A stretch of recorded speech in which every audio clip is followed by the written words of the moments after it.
ओम नमो भगवते वासुदेवाय। ओम नमो भगवते वासुदेवाय। ओम नमो भगवते वासुदेवाय। हरे कृष्णा। सभी भक्तों को स्वागत है श्रीमद् भागवतम महापुराण सतयुग श्रृंखला में। आज सत्र 4, 5, 6 में सभी भक्तों का स्वागत है। हम सभी यहाँ पर 18,000 श्लोकों वाले श्रीमद् भागवत को अंतरराष्ट्रीय कृष्ण भावनामृत से आचार्य कृष्ण कृपामूर्ति श्री श्री अभय चरणारविंद भक्ति विनोद स्वामी श्रीपाद की पुस्तक के माध्यम से भक्तों के संग श्रवण और पठन करने का प्रयास। जैसा कि सत्रों का प्रारूप है, वर्तमान विषय वस्तु का संक्षिप्त अवलोकन, तत्पश्चात मंगलाचरण और उसके बाद एक एक श्लोक का वाचन और अनुवाद, पठन और श्रवण करते हुए जीवन के सारग्राही बिंदुओं का मनन और अभ्यास करने का प्रयत्न करें।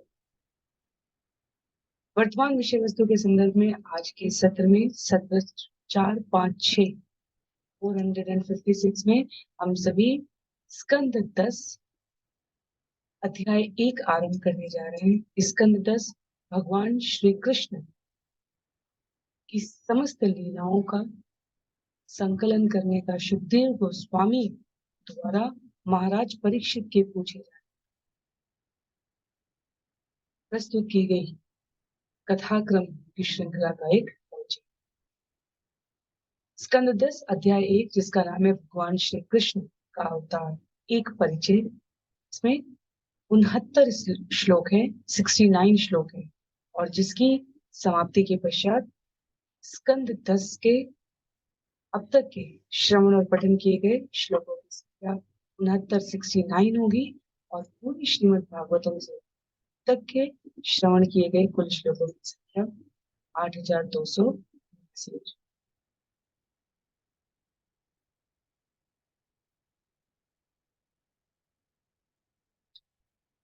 स्कंद 10 में जैसा कि हम सबको विदित है, करीब 90 अध्याय। श्रील प्रभुपाद इस स्कंद के आरंभ में लगभग प्रत्येक अध्याय का 1 से 2 पंक्ति में संक्षिप्त विवरण देते हैं। भगवान श्री कृष्ण द्वारा अवतार लेने के बारे में महाराज परीक्षित की उत्सुकता तथा कंस द्वारा देवकी की 8वीं संतान से मारे जाने के भय से उसके 6 पुत्रों के वध का उल्लेख है। कंस द्वारा माता देवकी के प्रथम 6 पुत्रों का जो वध किया गया है, महाराज परीक्षित द्वारा पूछी गई जिज्ञासा के उत्तर में सुखदेव गोस्वामी कथा क्रम को वहां से आरंभ करेंगे।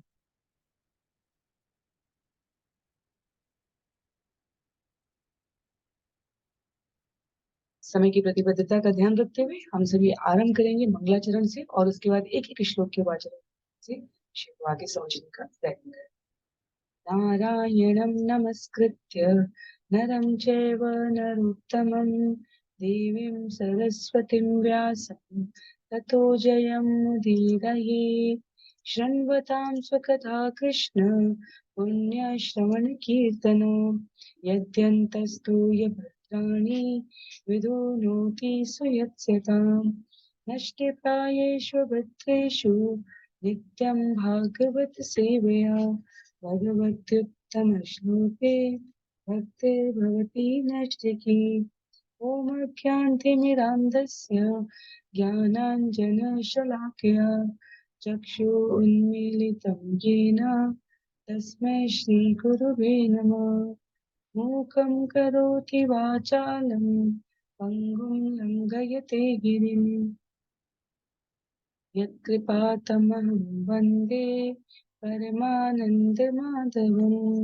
वाञ्छाकल्पतरुभ्यश्च कृपा सिन्धुभ्यैव च पतितानां पावनेभ्यो वैष्णवेभ्यो नमो नमः।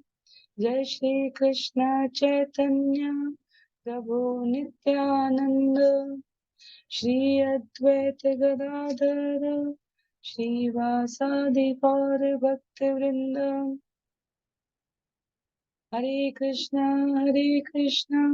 कृष्ण कृष्णा हरे हरे, हरे राम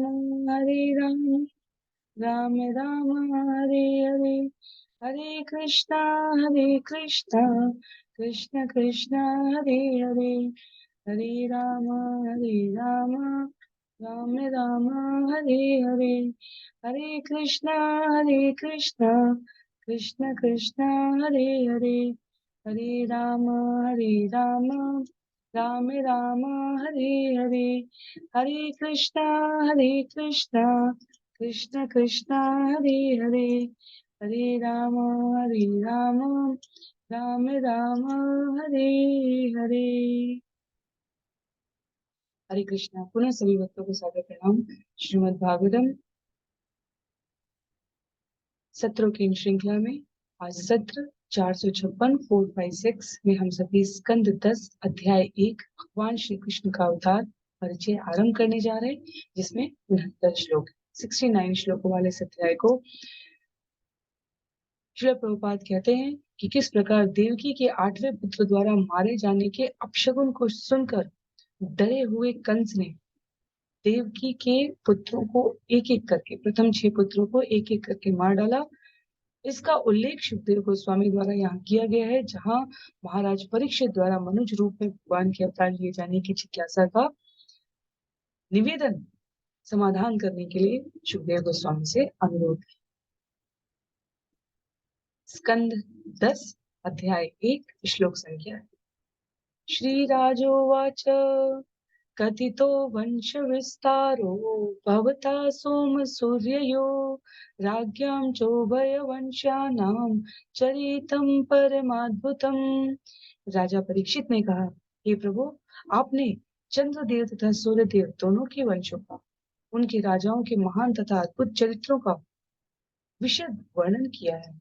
विस्तार पूर्वक न सही, परंतु क्रमबद्ध तरीके से जिन आवश्यक बिंदुओं को और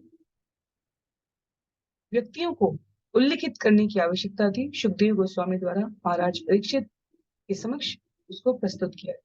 प्रभुपाद कहते हैं कि सुखदेव गोस्वामी ने वास्तव में नवम स्कंद के 24वें अध्याय में, जो अंतिम अध्याय था, वहां एक प्रकार से भगवान कृष्ण के कार्यकलापों का सार बता दिया था। किस प्रकार उन्होंने धरती के बोझ को कम करने के लिए स्वयं भक्तों के साथ की गई अपनी प्रतिबद्धता के अंतर्गत जन्म लिया, गृहस्थ के रूप में लीलाएं की, और स्वाभाविक रूप से महाराज परीक्षित और अधिक सुनना चाह रहे, और इसलिए पहले प्रोत्साहन करने की दृष्टि से सुखदेव गोस्वामी के प्रति जिज्ञासा निवेदित करने से पहले उन्होंने आभार प्रकट किया। आपके द्वारा ये कथा जो अब तक वर्णित की गई है, इसके लिए बहुत बहुत आभार। आगे कहते हैं श्लोक संख्या 2 में, यदोश्च धर्मशीलस्य पितर नितराम मुनि सत्तम, यदोश्च धर्मशीलस्य नितराम मुनि सत्तम, तत्रांशेनावतीर्णस्य विष्णुर्वीर्याणि शंसस्ना।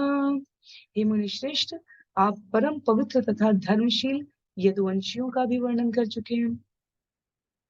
अब हो सके तो कृपा करके उन भगवान विष्णु या कृष्ण के अद्भुत महिमामय कार्यकलापों का वर्णन करें, जो यदुवंश में अपने अंश बलदेव के साथ प्रकट हुए। तो शिष्य की योग्यता के अनुसार गुरु जीवन में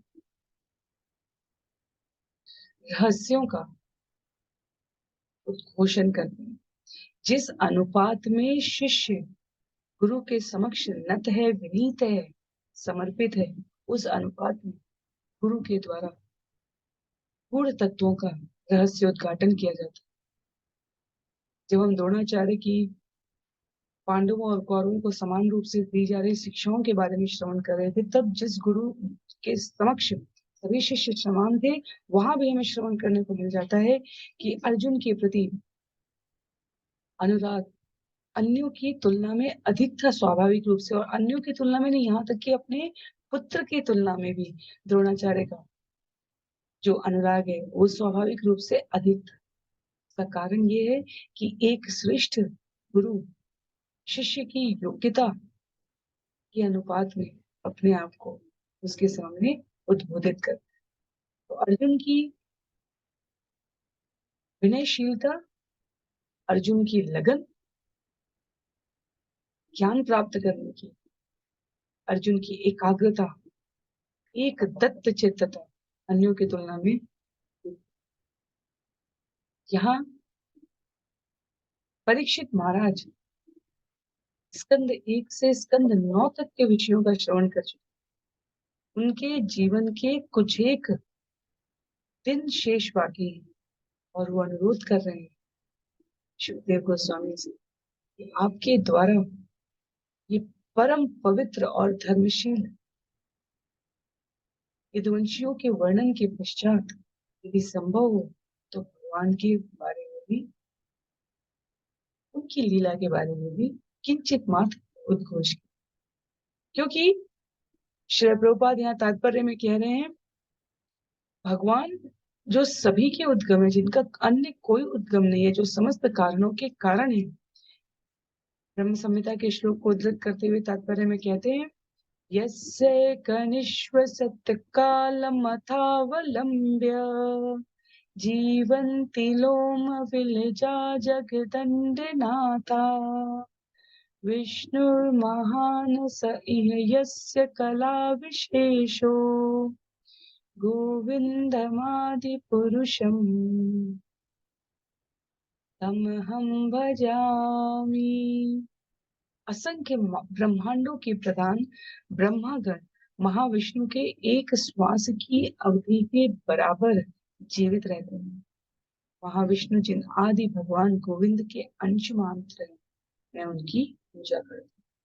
तो ये कौन से क्रम में बात की जा रही है? पूर्ण पुरुषोत्तम भगवान श्री कृष्ण, उनके पश्चात श्री बलराम जी। बलराम जी से प्रथम संकर्षण, जहाँ चतुर्व्यूह रूप भगवान का प्रस्तुत होता है, वहां से वर्णन किया गया है कि इस क्रमबद्ध तरीके में द्वितीय संकर्षण, नारायण, महाविष्णु, गर्भोदक्षाई विष्णु, ब्रह्मा, क्षीरोदक्षाई विष्णु, इसके पहले द्वितीय चतुर्व्यूह का भी विस्तार भगवान द्वारा लीला के क्रम में।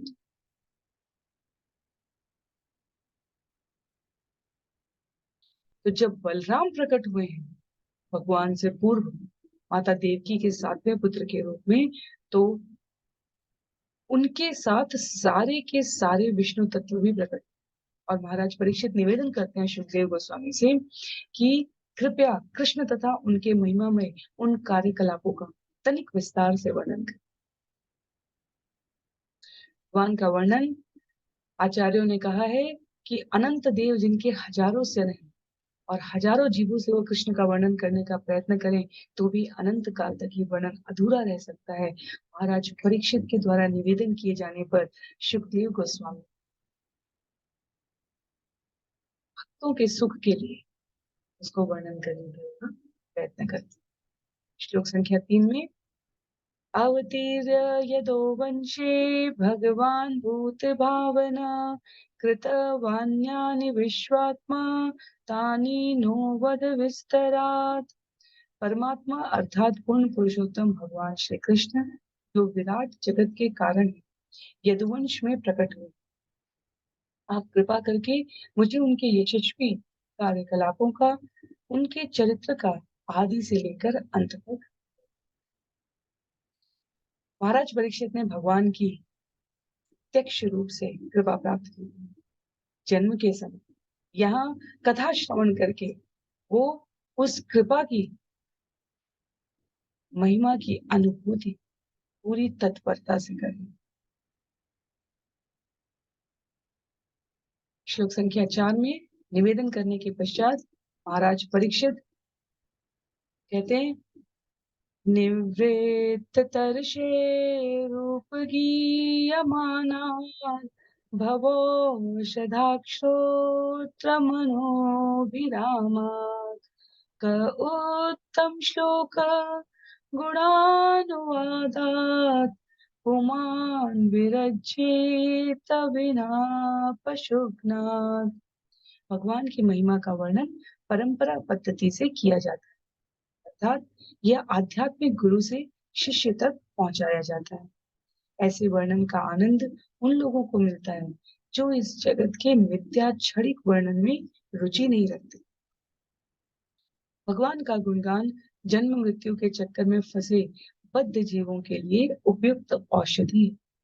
अतएव कसाई या अपने को ही मारने वाले आत्मघाती के अतिरिक्त भगवान की महिमा को सुनना कौन नहीं चाहे। कहते हैं परीक्षित महाराज, केवल दो श्रेणियां, जो आत्मघाती है, जो अपने हित के बारे में नहीं जानते, अपना ही नुकसान करते हैं, या पशुघाती है, जिसके जीवन में सात्विकता का कोई अंश नहीं है, केवल इन दो के अतिरिक्त ऐसा कौन है जो भगवान की महिमा को श्रवण नहीं करे। क्यों? क्योंकि उनकी महिमा का श्रवण हमें जन्म जन्मांतर के चक्र से बचाने के लिए स्वयं उन्हीं के द्वारा संस्तुत किया जाए। जैसे जिसने जो सबसे रहस्यमय चीज बनाई होती है, उसे ही पता होता है कि उस रहस्यमय चीज की आरंभ और अंतिम बिंदु की कड़ी को जोड़ने का मार्ग क्या है। तो इस जगत को बनाने के उद्देश्यकर्ता भगवान, जो जीव को उसकी सात्विक बुद्धि भगवान और उसके संबंध की अनुभूति कराने के लिए यहाँ मर्त्य जगत, 14 भुवन लोक और ऐसे एक ब्रह्मांड नहीं अनेक ब्रह्मांड बना रहे हैं, उन्हीं के द्वारा जब इसका रहस्य उद्घाटन होगा तो उससे अधिक सुखकारक और क्या हो सकता। श्रील प्रभुपाद कहते हैं, जब मुक्त गुरु तथा उसके शिष्य के मध्य कृष्ण कथा पर वार्ताएं होती हैं तो अन्य लोग भी इन कथाओं को सुनकर लाभ उठा पाते हैं। प्रकार से इस भौतिक जगत में कुछ अद्भुत करने की प्रेरणा प्राप्त करने के लिए किसी भी क्षेत्र में जो अभ्यर्थी हैं, जो प्रयास करने वाले हैं, वो अपने पूर्ववर्ती लोगों के द्वारा किए गए वर्णन से, उनके द्वारा प्रस्तुत किए गए कार्यकलाप से अपने को अत्यधिक एकाग्र करते हैं। जैसे एवरेस्ट पे चढ़ने के लिए जो दल जा रहा है, जो समूह जा रहा है, उनके द्वारा पूर्ववर्ती घटनाओं की, पथिकों की, पर्वतारोहण करने वाले अन्य समूहों की गतिविधियों का जब उल्लेख किया जाता है, तब वे अपने लिए आवश्यक प्रेरणा प्राप्त करते हैं। जब कोई किसी अंतरराष्ट्रीय खेल में भाग लेता है तो उसमें पूर्ववर्ती विजेताओं द्वारा किस प्रकार से प्रयास करने पर सफल और असफल जो शिक्षाएं निकल कर आती हैं, वो वर्तमान में प्रयास करने वालों के लिए प्रेरणा का कार्य करती है। इसी प्रकार से भगवान का चरित्र जो भगवत धाम को प्राप्त कर चुके हैं, उनके द्वारा संपादित की गई गतिविधियों, कार्यकलापों का श्रवण करना वर्तमान के जीवन और मृत्यु के चक्र में फंसे हुए मनुष्य को मार्गदर्शन करता है। इसलिए कृष्ण कथा को भवौषधि, जन्म मृत्यु के चक्र को रोकने की औषधि कहा। जो सामान्य भौतिक जन है, कर्मी है, जो अपनी भौतिक इंद्रिय इच्छाओं में आसक्त हैं, श्रील प्रभुपाद कहते हैं वे अपनी इन भौतिक इच्छाओं का परित्याग सरलता से नहीं कर सकते। पर कृष्ण कथा ऐसी रामबाण औषधि है कि कृष्ण कथा सुनने के लिए प्रेरित होने पर जीव अपने को भव रोग, भव औषधि, भव सागर में फंसे हुए इस जन्म मृत्यु के चक्र से मुक्त करने के लिए समर्थ है। जैसे राम बाण के लिए कहा जाता है कि वो कभी खाली नहीं जाता, वैसे ही कृष्ण कथा एक राम बाण औषधि है जो जन्म मृत्यु के चक्र से, इस रोग से, इस भव बंधन की आसक्ति से मुक्त करने के लिए पर्याप्त है। श्लोक संख्या 5, 6 और 7 एक साथ उल्लिखित किया गया है यहाँ पर। पितामहामे समरे अमरञ्जये देवव्रताद्या तीर्थैतिमिङ्गिले दूरत्ययां कौरव सैन्य सागरम कृत्वा तरन्वत्सपदं स्मत्यप्लवा त्राण्यस्त्र विप्लुष्टमिदं मदङ्गम् सन्तानबीजं कुरु पाण्डवानां जुगोपकुक्षिं गत्यात्तचक्रो मातुश्च मे यः शरणं गताया वीर्याणि तस्या किल देहभाजान् अन्तर्बहिः पुरुषकालरूपे प्रयक्षतो मृत्युमुतामृतं च माया मनुष्यस्य वधस्व विद्वन्। कृष्ण के चरण कमल रूपी नाव को लेकर मेरे बाबा अर्जुन तथा अन्यों ने उस कुरुक्षेत्र युद्ध स्थल रूपी सागर को पार कर लिया, जिसमें भीष्म देव जैसे सेनापति उन बड़ी बड़ी मछलियों के तुल्य थे जो उन्हें आसानी से निगल गई होती। मेरे पितामहों ने भगवान श्री कृष्ण की कृपा से इस दुर्लभ सागर को इतनी सरलता से पार कर लिया मानो कोई गोकुल का चिन्ह हो। चूंकि मेरी माता ने सुदर्शन चक्रधारी भगवान श्री कृष्ण के चरण कमलों की शरण ग्रहण की थी, अतः उन्होंने उनके गर्भ में प्रवेश करके मुझे बचाया। जो कौरवों तथा पांडवों का अंतिम बचा हुआ उत्तराधिकारी था और जिसे अश्वत्थामा ने अपने ब्रह्मास्त्र से नष्ट प्राय कर दिया। भगवान कृष्ण ने समस्त देहधारी जीवों के भीतर तथा बाहर शाश्वत काल के रूपों में यथा परमात्मा तथा विराट रूपों में अपनी शक्ति से प्रकट होकर हर एक को क्रूर मृत्यु के रूप में या जीवन के रूप में मोक्ष प्रदान किया। कृपया उनके दिव्य गुणों का वर्णन करके मुझे प्रभु। महाराज परीक्षित और सुखदेव गोस्वामी दोनों मुक्त आत्मा के जीव स्तर पर हैं। कहने का अभिप्राय है कि उनका ये शरीर, उनके द्वारा प्रस्तुत की गई ये लीलाएं भगवान के प्रयोजन का अंश है। उनको अतिरिक्त रूप से किसी और बंधन से मुक्त होने के लिए प्रयास करने की आवश्यकता है। महाराज परीक्षित के जन्म के समय भगवान ने विशेष लीला की। सुखदेव गोस्वामी के जन्म के समय महाराज परीक्षित ने विशेष लीला की। क्षमा कीजिए, भगवान ने सुखदेव गोस्वामी के जन्म के समय लीला की। दोनों ही जीव अपने आप में मुक्त आत्माएं और उन दोनों के मध्य की ये वार्ता सामान्य जीवों को प्रेरणा देनी है। तो महाराज परीक्षित सुखदेव गोस्वामी के मुख से इस रसामृत को श्रवण करने के लिए किंचित बिंदुओं की प्रस्तुति करके उनको प्रेरित कर रहे हैं। उनके मुख से वो अमृत सुनना चाह रहे हैं। कहते हैं कैसे मेरे बाबा ने भीष्म पितामह जैसे बड़े बड़े सेनापतियों के समक्ष इस युद्ध स्थल रूपी सागर को भगवान की उपस्थिति में पार कर लिया था। मेरी माता ने अश्वत्थामा द्वारा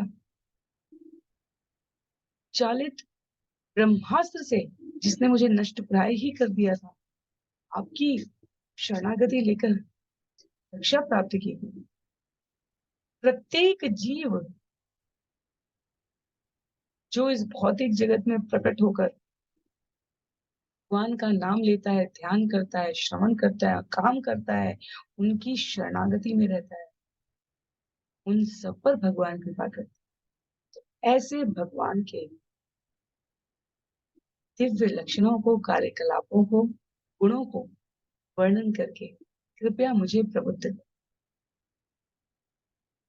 आगे श्लोक संख्या 8 में कहते हैं, रोहिण्या तनयः प्रोक्तो रामः संकर्षणस्त्वया देवक्या गर्भसम्बन्धः कुतो देहान्तरं विना। हे सुखदेव गोस्वामी, आप पहले ही बता चुके हैं कि द्वितीय चतुर्व्यूह से संबंधित संकर्षण रोहिणी के पुत्र बलराम के रूप में प्रकट। यदि बलराम को एक शरीर से दूसरे शरीर में स्थानांतरित न किया गया होता तो यह कैसे संभव हो पाता कि वे पहले देवकी के गर्भ में रहते और बाद में रोहिणी के गर्भ में? कृपया मुझसे इसकी व्याख्या कीजिए। तो और प्रेरित कर रहे हैं भगवान की कथा में और गोते लगाने के लिए उस अमृत का रसास्वादन अन्यों को सुखदेव गोस्वामी के मुख से प्राप्त हो सके और सभी से लाभान्वित हो सके।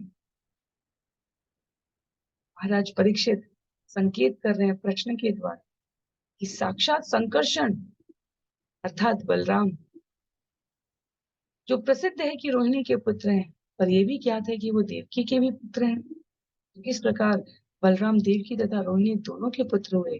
कृपया कथा और तत्व दोनों को प्रस्तुत करें, ये कृपा करें। और क्या है प्रश्न?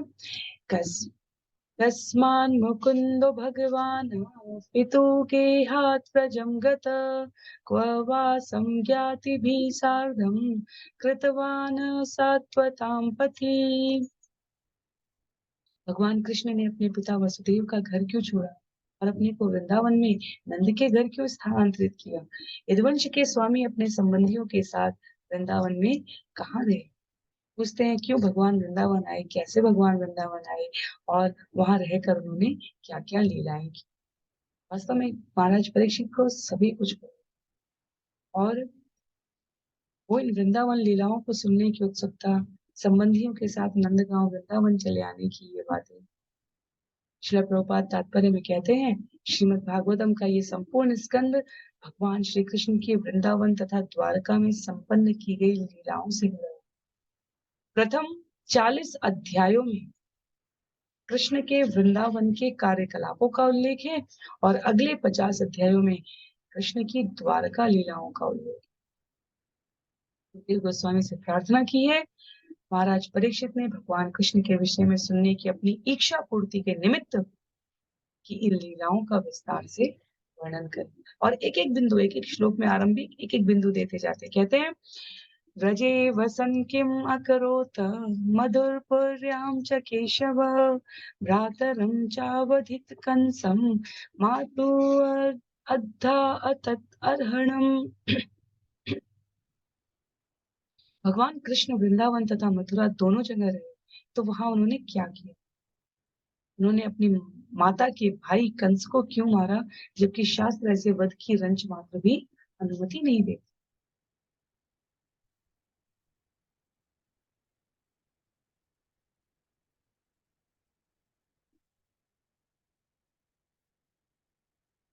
शिल प्रभुपाद तात्पर्य में कह रहे हैं कि महाराज परीक्षित विस्मित हैं, चकित हैं और कथा सुनने के लिए और अधिक उत्सुक हैं। वो कहते हैं मामा का पद तो पिता के तुल्य होता है।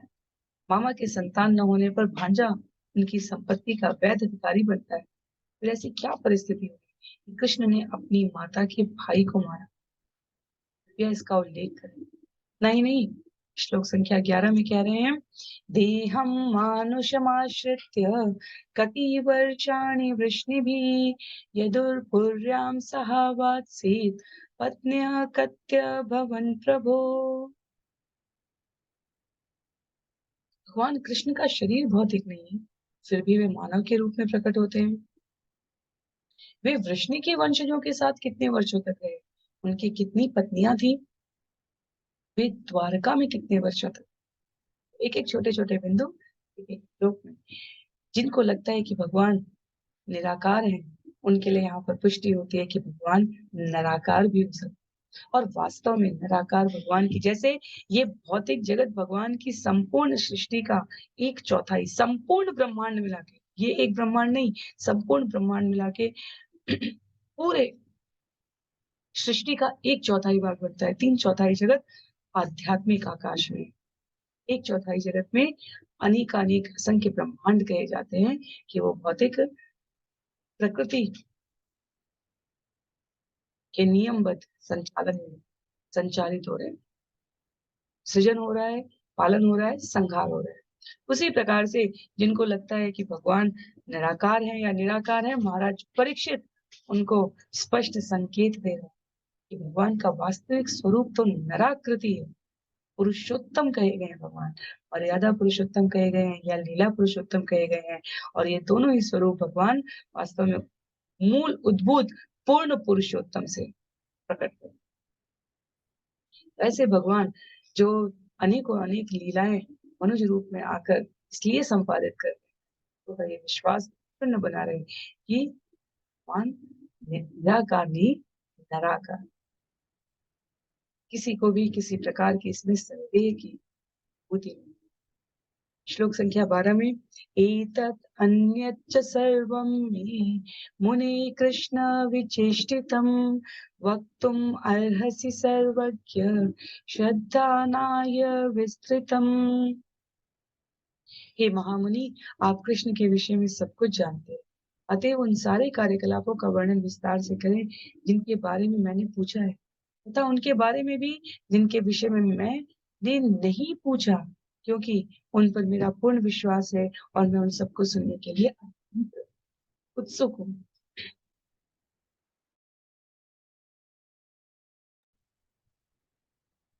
महाराज परीक्षित कहते हैं, हो सकता है मेरे पूछने में कुछ छूट जाए, इसलिए आप वो सब कुछ भी बताइए जो मैंने नहीं पूछा है। क्यों? क्योंकि मैं अपनी सीमितता में बधा हो सकता हूँ, पर आप असीमित। सुखदेव गोस्वामी भगवान के शक्त्यावेश अवतार हैं। कहते हैं आप असीमित से संबद्ध हैं, कृपया सब कुछ बताएं। ऐशा तीतुसः शृण्वां त्यक्तोदमपि पादते पिबन्तं त्वन्मुखाम्बोज च्युतं हरि कथामृतम। मृत्यु द्वार पर होते हुए अपने व्रत के कारण मैंने जल ग्रहण करना भी छोड़ दिया, फिर भी आपके कमल मुख से निकले कृष्ण कथा रूपी अमृत का पान करने से मेरी असह्य भूख तथा प्यास मुझे किसी तरह भी बाधा नहीं पहुंचा रही है। सुखदेव गोस्वामी वास्तव में उन महाराज परीक्षित को कथा जिन्होंने अन्न, जल, निद्रा अर्थात सभी प्रकार के भौतिक संपर्कों का जो शरीर में प्रवेश करें, इंद्रियों को संचालित करें, उनका त्याग कर दिया। केवल कथा श्रवण करके उस अपने शरीर को, उनका कहना है मेरी असह्य भूख और प्यास भी मुझे किसी तरह की बाधा नहीं पहुंचा रही है, क्योंकि मैं आपकी कमल मुख से कृष्ण कथा रूपी अमृत का पान।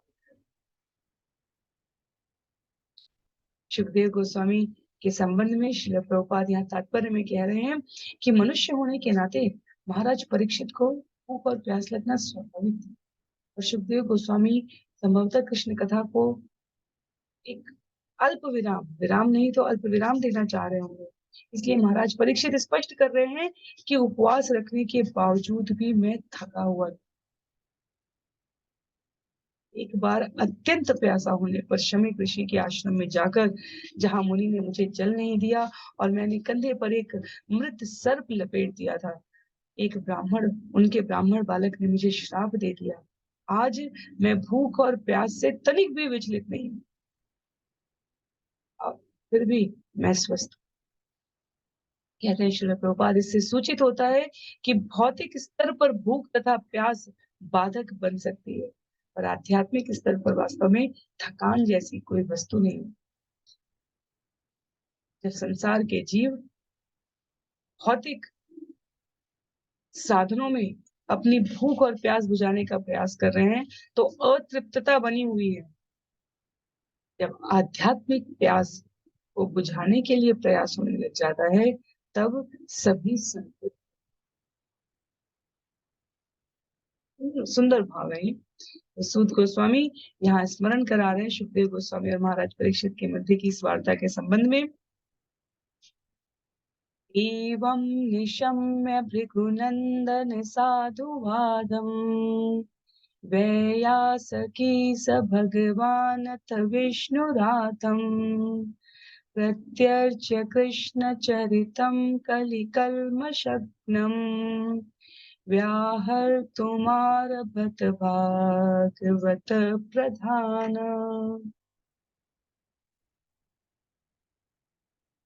सूत गोस्वामी ने कहा, हे भृगुपुत्र, शौनक ऋषि परम आदरणीय व्यासपुत्र भक्त सुखदेव गोस्वामी ने महाराज परीक्षित के शुभ प्रश्नों को सुनकर राजा को सादर धन्यवाद। फिर उन्होंने कृष्ण कथा के विषय में वार्ता प्रारंभ की, जो इस कलयुग के समस्त कष्टों के लिए औषधि है। इस भौतिक जगत का ऐसा कोई व्यवहारिक सूत्र नहीं है जो भगवान की कथा से प्रस्तुत। जो भी हम अपने मानसिक, मनोवैज्ञानिक, शारीरिक, आध्यात्मिक, राजनैतिक, पारिवारिक, व्यवसायिक, आर्थिक, सामाजिक किसी भी पक्ष को उन्नत करने के लिए श्रवण करना चाहते हैं, किसी भी प्रकार के सेमिनार से, वेबिनार से, उद्बोधन, आयोजन, कार्यक्रम से, उन सब की मूल प्रस्तुति भगवान की कथा से है। जीवन में कितनी एकाग्रता होनी चाहिए, जीवन में संबंधों का मान कितना, कब, कहाँ, कैसे देना चाहिए, जीवन में अपने कार्य में प्रसिद्धि प्राप्त कैसे करनी है, जिनको इनकी आकांक्षा हो, जीवन में अपने कार्य के प्रति दक्षता कैसे प्राप्त करें। अव्यवस्था, असामाजिकता, अनाचार, दुराचार की उत्पत्ति में किस प्रकार का व्यवहार करें, किस पद पर रहते हुए किस प्रकार का आचरण करें, ये सारे बिंदु भगवान की कथाओं में, अनेकानेक लीलाओं में स्थित। और वो श्रवण करना हमें हमारे वर्तमान स्तर से हमें आध्यात्मिक स्तर पर तो उन्नत बनाता ही है, निश्चित रूप से भौतिक स्तर पर भी भक्तों का अनुभव है कि वो उन्हें प्रबुद्ध कर। श्रील प्रभुपाद कहते हैं, सुखदेव गोस्वामी और महाराज परीक्षित दोनों महान साधु पुरुष और भगवान के भक्त हैं। इन दोनों ने मिलकर कृष्ण कथा प्रस्तुत करके कष्ट में फंसी मानवता को बहुत बड़ी राहत दी। अनर्थोपशम साक्षात् भक्ति योगमधोक्षजे लोकस्य जानतो विद्वान चक्रे सात्वत संहिताम। जीव के भौतिक कष्ट जो उसे व्यर्थ लगने वाले हैं, यदि भक्ति के साथ जोड़ दिए तो कम किए जा सकते हैं, किंतु लोग इसे समझ नहीं पाते। इसलिए विद्वान व्यास देव ने इस वैदिक ग्रंथ श्रीमद् भागवतम की रचना की है, जो परम सत्य के विषय में। कहते हैं श्रील प्रभुपाद के अधिकांश लोग इस सत्य के तथ्य से अवगत नहीं होते कि श्रीमद् भागवतम का संदेश कलयुग के कष्टों से मानव समाज को छुटकारा दिला सकता, और वे यत्र तत्र सर्वत्र अपने आप को भ्रमित करते रहते हैं। ऐसी समस्त चिंताओं की निवृत्ति भगवान की कथा में। ऐसा कोई जीवन का भाग नहीं है, कोई पक्ष नहीं है जो भगवान की कथा से सुलझेगा। कहते हैं सुखदेव गोस्वामी, श्री शुकवाच सम्यग् व्यवस्थिता बुद्धि तव राजर्षि सत्तमा वासुदेव कथायां ते यज्जाता नैष्ठिकीरति। श्रील सुखदेव गोस्वामी ने कहा, हे राजर्षियों में श्रेष्ठ, चूंकि आप वासुदेव की कथाओं के प्रति अत्यधिक आकृष्ट हैं, अतः निश्चित रूप से आपकी बुद्धि आध्यात्मिक ज्ञान में स्थिर है, जो मानवता का एकमात्र असली लक्ष्य है। क्योंकि यह आकर्षण अनवरत रहता है, अतएव निश्चित रूप से उत्कृष्ट। तो सुखदेव गोस्वामी ने पूर्ववर्ती कथाओं में, जिसे हम सभी पूर्ववर्ती स्कंदों के रूप में श्रवण कर रहे हैं, वहां महाराज परीक्षित की योग्यता को संसार के समक्ष प्रस्तुत कराने का ये माध्यम अपनाया। जहां जहां ऐसा कोई दिव्य रहस्य नहीं है, ऐसी कोई कथा नहीं है जो सुखदेव गोस्वामी ने बता न दी हो, लेकिन महाराज परीक्षित बिल्कुल एकाग्र चित्त होके जहां भगवान की कथा से संबंधित कोई भी बिंदु है, वहां विस्तार चाहते। और इसलिए सुखदेव गोस्वामी कहते हैं कि आपकी भगवान की कथा के प्रति ये स्वाभाविक आकृष्ट होने की प्रवृत्ति आपकी आध्यात्मिक ज्ञान में स्थिर बुद्धि की ओर संकेत करे। और जो इस प्रकार से अपने आप को केंद्रित रखता है, इसके ऊपर भगवत कृपा होती ही है। वासुदेव कथा प्रश्न पुरुषान् पुनातिः वक्तारं प्रक्षकं श्रोत्रं तत्पाद सलिलं यथा। भगवान विष्णु के चरणों के अंगूठे से निकलने वाली गंगा तीनों लोकों, ऊपरी, मध्य तथा अधर लोकों को पवित्र बनाने वाली। इसी तरह जब कोई व्यक्ति भगवान वासुदेव कृष्ण की लीलाओं तथा गुणों के विषय में प्रश्न करता है, तो तीन प्रकार के व्यक्ति, वक्ता या उपदेशक, प्रश्नकर्ता तथा सुनने वाले मनुष्य शुद्ध हो जाते। तो कहने वाले और सुनने के अलावा जिनके भीतर जो स्वाभाविक से जिज्ञासा आती है, प्रश्न पूछने वाले, वो भी इसमें शुद्ध हो जाते हैं। क्यों? क्योंकि भगवान की कथा, भगवान के चरणों के अंगूठे से निकलने वाली गंगा के समान, एक अर्थ में उससे भी ऊपर जाकर लोगों को शुद्ध और बुद्ध बनाते हैं। वास्तव में पिछले श्लोक में जब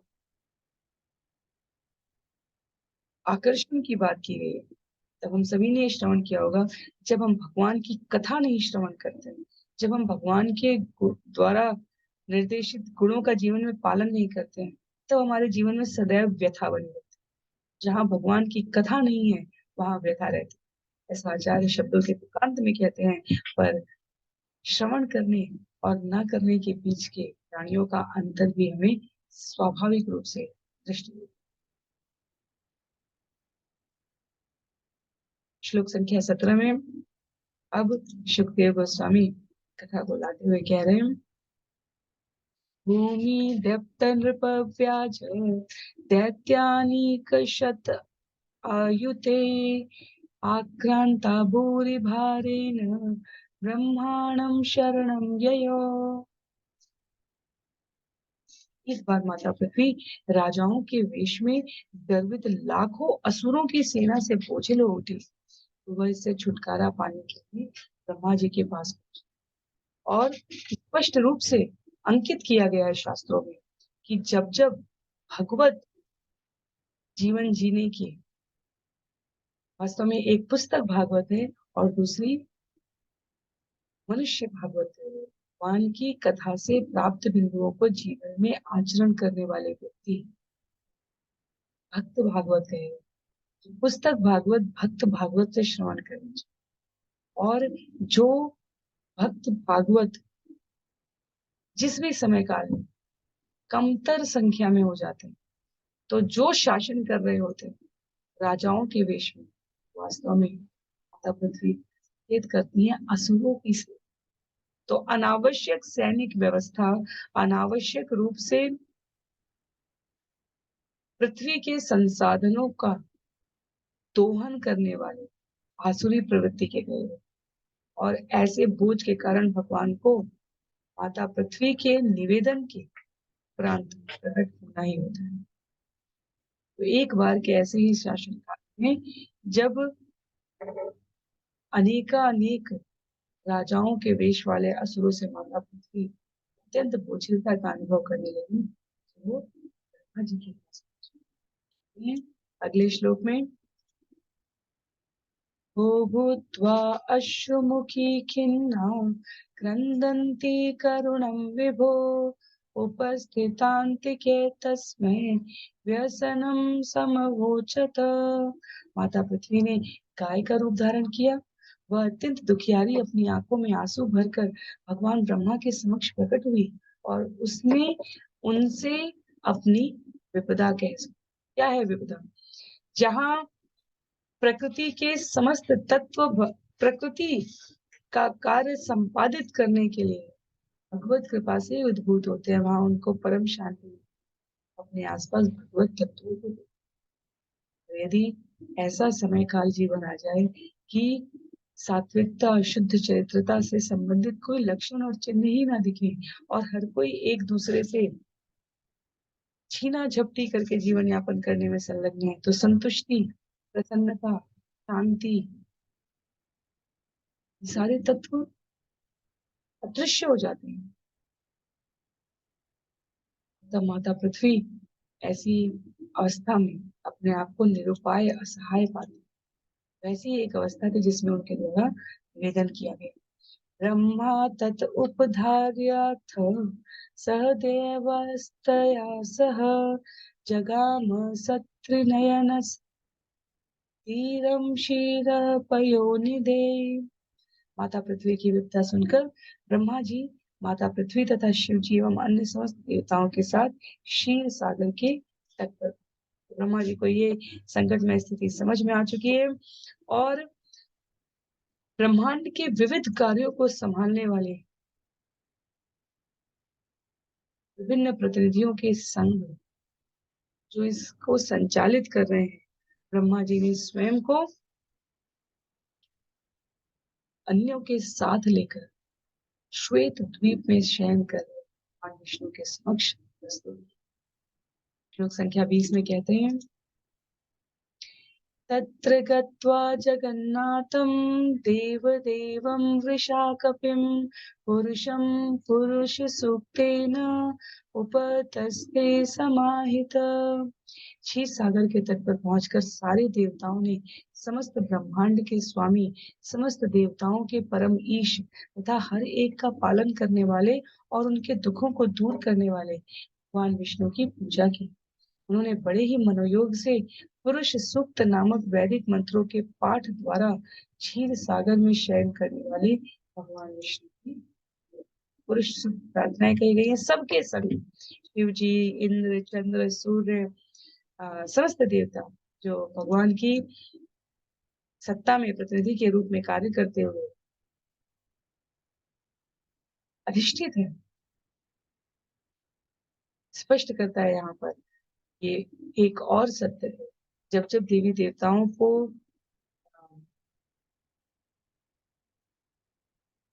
प्रत्यक्ष रूप से पूजा करने की अनावश्यकता गुरु शिष्य परंपरा में आचार्यों द्वारा बताई जाती है, तो हम अपनी भौतिक बुद्धि से शंकित हो उठते हैं। अच्छा, जैसे इस भौतिक जगत में अगर एक व्यक्ति से बात करने को मना किया जाए तो दूसरा व्यक्ति सोचेगा कि जरूर कुछ ऐसी बात है, जरूर कुछ ना कुछ रहस्य है। तो उसी प्रकार जब हमारी जो लेन देन की प्रवृत्ति है, हमारी जो भौतिक आसक्ति की प्रवृत्ति है, इनसे मुझे ये लाभ है, उनसे मुझे ये लाभ है, उसमें यदि कहा जाए कि भगवान कृष्ण की पूजा करो पर इन देवी देवताओं की नहीं करो, तो स्वाभाविक रूप से बिंदु आता है दिमाग में, अच्छा भगवान कृष्ण और देवी देवताओं की ये भिन्नता क्यों है? देवी देवताओं से तो हमें लाभ मिल रहा है, देवी देवताओं के लिए तो वेदों में श्लोक है।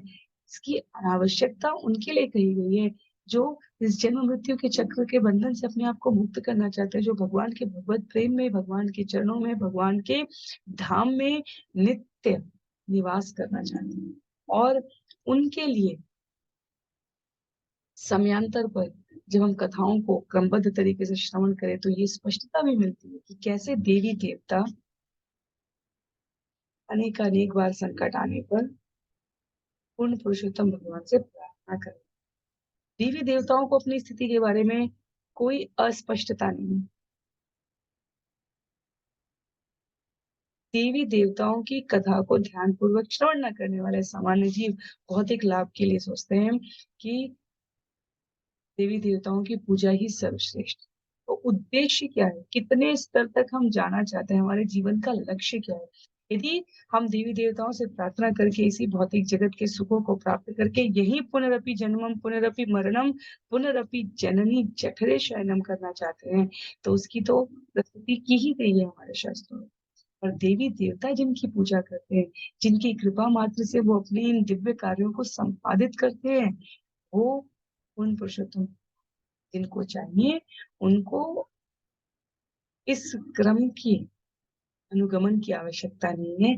ये आचार्य द्वारा स्पष्ट। तुलसीदास जी हनुमान जी को बड़ा भाई कहकर राम दुआरे तुम रखवारे होत न आज्ञा बिनु पैचारे भगवान राम के दरबार में प्रवेश करने की आकांक्षा। तो ये स्थिति है देवी देवताओं के साथ। श्रील प्रभुपाद कहते हैं कि जैसे समाज में अनेक प्रभावशाली व्यक्ति होते हैं जो विभिन्न व्यापारों को, प्रतिष्ठानों को, संस्थाओं को, पदों को सुशोभित करते हैं, वही स्थिति देवी देवताओं की भगवान के साम्राज्य, और इसलिए वे मनुष्यों से निश्चित रूप से उच्चतर हैं, पर इस भौतिक जगत के लोगों के अधीन आते हैं, इसलिए वो भी बहिरंगा शक्ति का ही किंचित मात्र पालन करते हैं, और किंचित मात्र उनके भगवान का भक्त बनना चाहता है, तो उन सबसे परे अपने आप को स्थापित करने के लिए केवल और केवल भगवत कथा और भगवान की कृपा भी। किरं समाधो गगने समीरितां निशम्य वेदास्त्रिदशानुवाच गां पौरुषीं मे शृणुतामरा पुनः विधीयतामाशु तथैव माचिरम्। ब्रह्मा जी जब समाधि में थे, भगवान विष्णु के शब्दों को आकाश में ध्वनित होते सुना। तब उन्होंने देवताओं से कहा, अरे देवताओं, मुझसे परम पुरुष शिरोदक्षाय विष्णु का आदेश सुनो और बिना देर लगाए उसे ध्यान पूर्वक पूरा करो।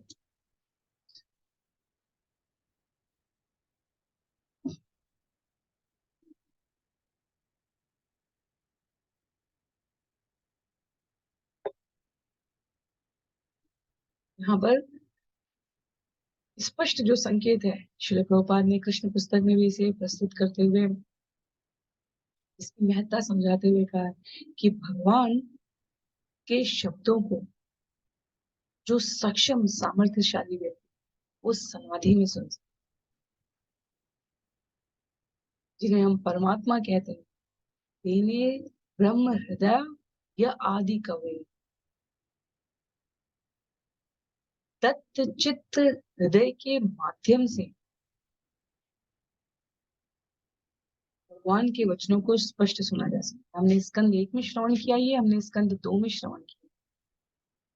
ब्रह्मा जी ने यहाँ समाधिस्थ अवस्था में क्षीरो दक्षाई विष्णु के शब्द सुने और भगवान के उस संदेश को, जो हम कहते हैं ना, हृदय की आवाज को, वास्तव में परमात्मा के साथ अपने संबंध को स्थापित किए हुए जीव हर क्षण में करणीय और अकरणीय के मध्य भिन्नता स्थापित करने की अवस्था को प्राप्त कर लेते हैं, अंतरात्मा की आवाज, भगवान की आवाज सुनकर।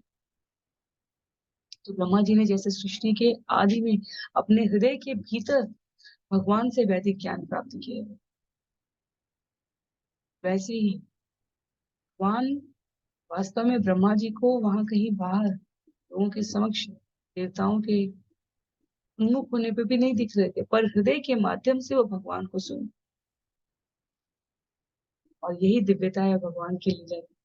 ब्रह्मा जी तक भी उनको यूं ही सरलता से देख नहीं पाते, पर जब भगवान मनुष्य अवतार लेकर लीला करने के लिए आते हैं, तो सामान्य जन भी उनकी अहेतुकी कृपा का अनुभव कर पाते। जो माया अभ्यत ज्ञान मूढ़ नराधम है, भगवद गीता में भगवान कहते हैं, वो मुझे समझ नहीं, पहले तो मुझे देख नहीं पाते, देख पाते हैं तो समझ नहीं पाते, समझ पाते हैं तो मेरे मंतव्य को पूरा करने के अनुरूप आचरण नहीं कर पाते, और जो कर पाते हैं उनके उपरांत को भगवत कृपा को समझते हैं। श्लोक संख्या 22 में कहते हैं आगे, पुरेव पुंसावधृतो धराज्वरो भवद्भियञ्चेत्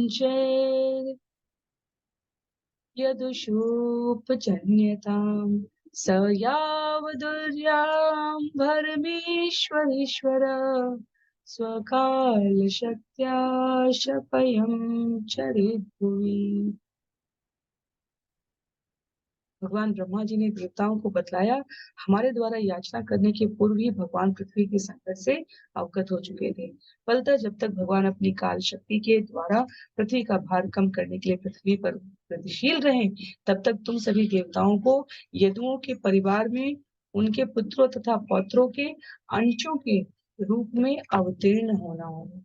राम कथा और कृष्ण कथा, चैतन्य महाप्रभु की कथा में ये विदित है। जब भगवान धराधाम पर आते हैं तो अपने प्रतिनिधियों को भी विभिन्न रूपों में अवतरित कराते हैं। ब्रह्म संहिता के श्लोक का उद्धरण करते हुए श्री प्रभुपाद कहते हैं, रामादिमूर्तिषु कला नियमेन तिष्ठन् नानावतारमकरोद भुवनेषु किन्तु कृष्ण स्वयं समभवत् परमः पुमान्यो गोविन्दमादिपुरुषं तमहं भजामि। तो विभिन्न प्रकार के भगवान के स्वरूप, अवतार, अंशावतार, कलावतार, युगावतार, मनवंतरावतार, विष्णु स्वरूप अवतार, मनुज अवतार, चाहे प्रभास रूप में चाहे प्रभाव रूप में, जब जब विश्व भर में अनेक आसुरी राज्य शक्तियां अपनी अपनी स्थितियों को इतनी मजबूत करें कि सामान्य जन को पीड़ा होने लग जाए, तब तब भगवान पृथ्वी पर शांति लाने में सहायक की भूमिका को प्रस्तुत करते हुए विभिन्न रूपों में प्रकट। वैसे ही इस अवसर पर ब्रह्मा जी को उन्होंने अंतरात्मा की ध्वनि से स्पष्ट किया अगले आने वाले महत्वपूर्ण घटनाक्रम की। वासुदेव गृहे साक्षात् भगवान पुरुष न पर जनिष्यते तत्प्रियार्थम संभवन्तु सुरस्त्रिय। वसुदेव गृहे साक्षात् भगवान पुरुष पर जनिष्यते तत्प्रियार्थम संभवन्तु सुरस्त्रिय। सर्वशक्तिमान भगवान कृष्ण वसुदेव के पुत्र रूप में स्वयं प्रकट हुए, अतः देवताओं की सारी स्त्रियों को भी उन्हें प्रसन्न करने के लिए प्रकट होना चाहिए। समस्त प्रकार की जो लीलाएं हैं भगवान की, उनका संपादन करने के लिए, उनको संचालित करने के लिए जो नित्य लीलाएं कहलाती हैं, श्री प्रभुपाद कहते हैं कि शिशुओं के रूप में देवकी के घर भगवान का प्राकट्य निरंतर एक के बाद दूसरे ब्रह्मांड में होता रहता है। इसलिए भक्त को सर्वप्रथम वहां भेजा जाता है जहां उस समय भगवान की लीलाएं चल रही होती हैं। यदि भक्त की भक्ति पूरी न भी हो पाए, अल्प योगी साधक के बारे में, दीर्घकालिक साधक के बारे में हमने भगवत गीता में श्रवण किया, तो भी वो उस आनंद को, उस स्वर्ग के सुख को भोग पाता है जहाँ पवित्र लोग निवास करते हैं। और इसलिए यदि शुद्ध भक्त भक्ति को पूरा करने में असमर्थ भी हो जाए तो भी इसमें चिंता की कोई आवश्यकता नहीं, वो पुण्यात्माओं के लोग स्वर्गलोक में चला जाता है। यदि भक्ति पूरी हो जाती है तो वहां से भक्तों को ऐसे स्थान पर भेज दिया जाता है जहां भगवान की लीलाएं चल रही है। भगवान कृष्ण की लीलाओं को समृद्ध बनाने के लिए सुरस्त्री अर्थात स्वर्ग की स्त्रियों को वृंदावन में यदुवंशियों के यहाँ जन्म लेकर प्रस्तुत होने का आदेश। श्रील प्रभुपाद ये सुर स्त्रियां कृष्ण के साथ रहने और अधिक प्रशिक्षण प्राप्त करने के बाद गोलोक वृंदावन भेज दी जाती है। और इस प्रकार भगवान का विभिन्न परिवारों में विभिन्न प्रकारों से अपने प्रतिनिधियों के द्वारा उपस्थित होकर आनंद प्रकट करने की ये गतिविधि एक के बाद एक के बाद एक ब्रह्मांड में संचालित होती है।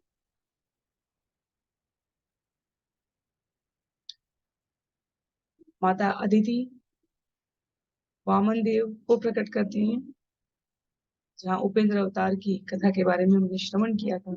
ऐसी ही अनेक स्त्रियां हैं और जब भगवान की ये लीलाएं होती है तो उनको इस धराधाम पर प्रस्तुत होने का आदेश, निर्देश जो भगवान की लीला का आनंद। श्लोक संख्या 24 में क्या गया है? वासुदेव कलानंत सहस्र वदन स्वराट अग्रतो भविता देवो हरे प्रिय चिकीर्षया। कृष्ण का सबसे अग्रणी स्वरूप संकर्षण है, जो अनंत कहलाता है। वह इस भौतिक जगत में सारे अवतारों का उद्गम है। भगवान कृष्ण के प्राकट्य के पूर्व यह आदि संकर्षण कृष्ण को उनकी दिव्य लीलाओं में प्रसन्न करने के लिए बलराम के रूप में प्रकट। ब्रह्मा जी द्वारा श्रवण की गई भगवान की गतिविधियों की पूर्व सूचना इस प्रकार देवताओं को प्रस्तुत की। श्रील बलदेव स्वयं साक्षात भगवान है, श्रेष्ठत्व में वो ईश्वर के समान। पर जहाँ कहीं भी भगवान श्री कृष्ण उपस्थित होते हैं, प्रकट होते हैं, वहां कभी छोटे भाई के रूप में, कभी बड़े भाई के रूप में बलराम जी अवश्य। माँ जी बता रहे हैं कि जब जब कृष्ण अवतीर्ण होंगे, उनके सारे स्वांश तथा अन्य अवतार भी उन्हीं के साथ प्रकट होते हैं। चैतन्य चरितामृत में इसकी विस्तृत व्याख्या की गई है। यहाँ पर बलदेव कृष्ण से पहले उनके बड़े भाई के रूप में प्रकट हुए। श्लोक संख्या 25 में कहते हैं, विष्णु माया भगवती यया सम्मोहितं जगत आदिष्टा प्रभुरांशेन कार्यार्थे संभविष्यति। विष्णु माया कहलाने वाली भगवान की शक्ति जो भगवान के ही समान है, भगवान कृष्ण के साथ साथ ही प्रकट हुई। यह शक्ति विभिन्न पदों पर कार्य करती हुई भौतिक तथा आध्यात्मिक सभी जगतों को मोहने वाली है। वह अपने स्वामी के आग्रह पर भगवान का कार्य संपन्न करने के लिए अपनी विविध शक्तियों से भगवान की शक्तियां जो विविध नामों से पुकारी जाती हैं, कभी योग माया, कभी महामाया, पर अंततः वो भगवान की ही शक्ति हैं। जैसे इस भौतिक जगत में कई बार हमें संशय होता है कि ऐसा कैसे हो सकता है, एक ही शक्ति है। बहिरंगा शक्ति अंतरंगा शक्ति के और जीव को संचालित कर देती है। जब वो इस भौतिक जगत में रुचि दिखाना कम कर देता है, तो वो उसकी योग्यता को समझते हुए उसे आध्यात्मिक जगत की अधिष्ठात्री शक्ति अंतरंगा शक्ति पर प्रेषित कर देती है। प्रश्न आता है कि इस प्रकार के स्वरूप को कैसे समझा जाए, भगवान की इन शक्तियों के विवरण को कैसे समझा जाए। और सरलतम उदाहरण दिया गया है विद्युत का, इलेक्ट्रिसिटी का। समान विद्युत शक्ति हीटर तथा कूलर दोनों में काम करती है। कितना व्यवहारिक उदाहरण है श्रील प्रभुपाद। तो भौतिक जगत में ये शक्ति महामाया के रूप में कार्य कर रही है, बद्ध जीवों को भक्ति से अधिकाधिक वंचित करने का प्रलोभन दे रही है, क्योंकि यही इस जगत का स्वभाव है। वही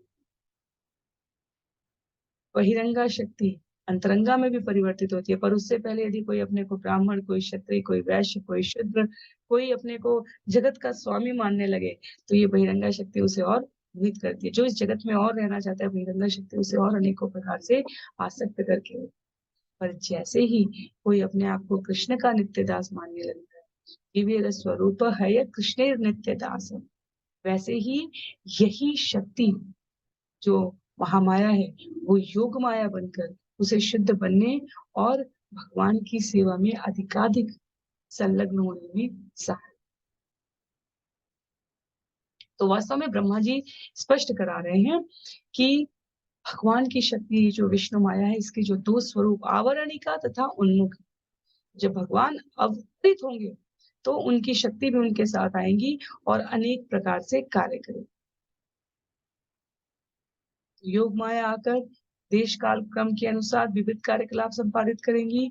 उसी प्रकार कंस, शाल व अन्य असुरों के साथ भिन्न रूप से कार्य करने के लिए, कुछ अन्य संबंधियों के साथ अलग प्रकार का व्यवहार करने के लिए अनेक प्रकार की शक्तियों का रूप विभाजन भगवान की इस लीला में होता है। आज के लिए सत्र को यहीं पर हम लोग समाप्त करेंगे। श्लोक संख्या 26 से इस विषय को आगे सुखदेव गोस्वामी द्वारा जिस क्रम में परीक्षित महाराज को प्रस्तुत किया गया है, श्रील प्रभुपाद श्रील प्रभुपाद की जय, श्रील गुरुदेव की जय, अनंत कोटि वैष्णव वृंद की जय, श्रीमद् भागवतम महापुराण की जय। हरे कृष्ण।